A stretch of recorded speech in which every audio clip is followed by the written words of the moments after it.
Cook County Board President Toni Preckwinkle filed her re-election paperwork Monday, vowing to play hardball against challengers who could include former board president Todd Strozier.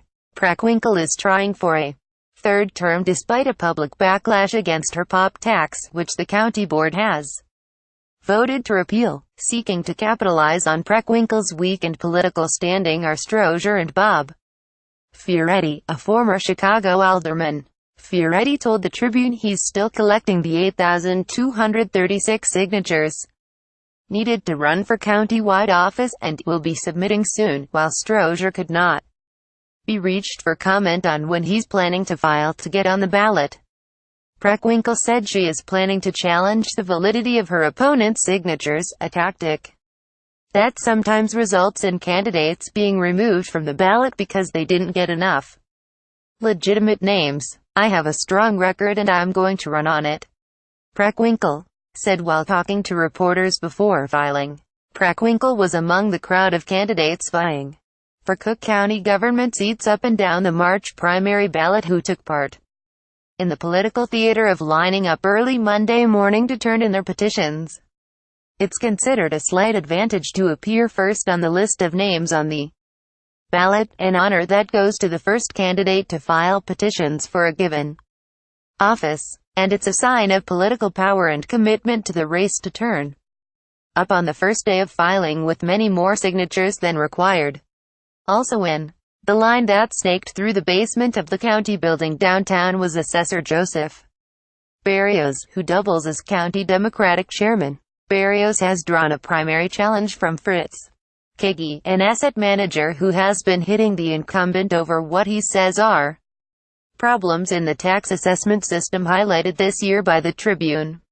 People are dissatisfied with the corruption they see in the process, that's in the pay-to-play and the nepotism, the favoritism and the indifference to neighborhoods that have been impacted by the housing crisis, Kigi said. Berrios did not speak to reporters after appearing with Preckwinkle and recorder Karen Yarbrough for the photo op of turning in their big piles of petitions.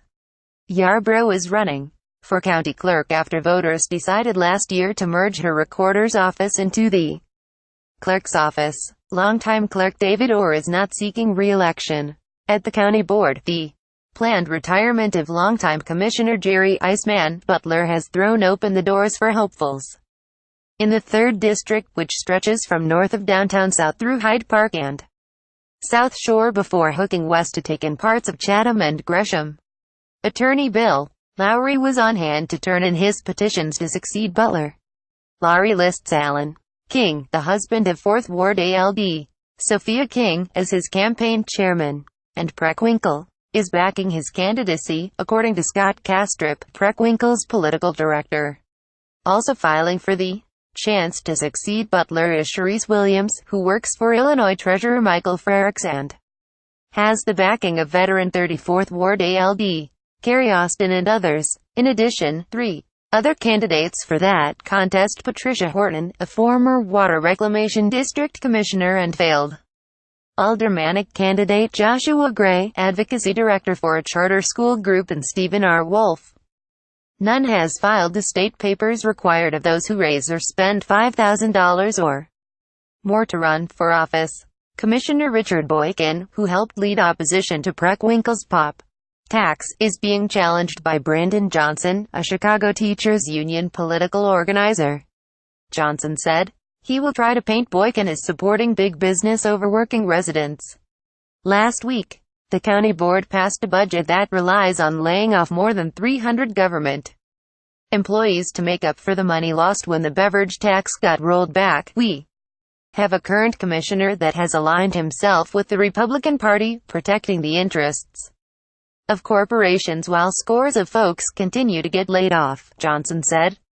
Boykin said he welcomes the challenge. "I believe the voters will send us back overwhelmingly because they like the record, and they like the fact that we're independent, and they like the fact that we're a progressive Democrat," he said while waiting in line to file his petitions. 5-term treasurer Maria Pappas, who was endorsed by the county Democratic Party, also picked up a challenger. Peter Garapi, 34, an accountant, is making his first bid for public office. He stood in line to file a tall stack of petitions, saying he had collected 30,000 signatures. Garapi said he wants to be a taxpayer advocate, a role Pappas also has fashioned for herself during her time in office. Jebern at ChicagoTribune.com. Hadardik at ChicagoTribune.com. Related: Preckwinkle agrees to fewer Cook County job cuts. Hundreds of layoffs still in works. Ex-Cook County Board President Todd Strozier says